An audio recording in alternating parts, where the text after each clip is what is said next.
карата акыйкат чечим чыкпасын башында эле билгем. Бул тууралуу Жогорку Кеңештин депутаты Аида Салянова сотто журналисттер үчүн маалымат берип жатып билдирди. Салянованын айтымында судья Воронцова ага да, коомдук жактоочуга да, жарыш сөзгө, ал тургай акыркы сөз сүйлөөгө да мүмкүнчүлүк берген жок. Соттор мыйзам бузуп жатып, бүгүн акыркы сот отуруму болгону калды. Сот сөз укпай өкүм чыгарууга кирип кетишти. Аларда жооп берчү күн бар, деди Аида Салянова. Белгилей кетсек, Саляновага карата шаардык сотто бүгүн өкүм чыгышы күтүлүүдө.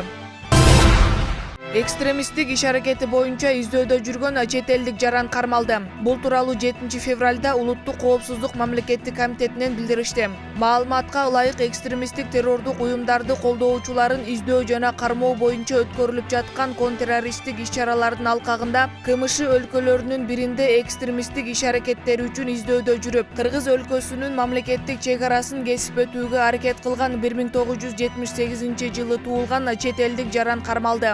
Кармалган адам террордук уюмдардын чалгынчыларынын буйруктарынын негизинде куралдуу жихад уюштуруу жолу менен коомдук саясий кырдаалды бузуу максатында КМШ өлкөлөрүнүн биринин аймагында саясий жана террористтик жашыруун топторду түзүү менен алектенип жүргөнү аныкталган. Азыркы учурда ыкчам изилдөө иш-чаралары жүргүзүлүп жатат.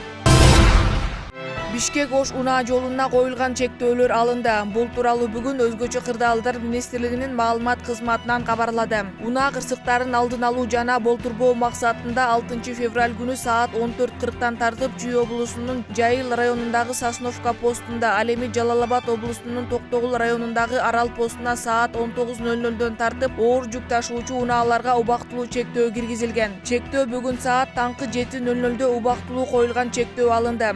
Жол күндөлүк режимде иштеп жатат.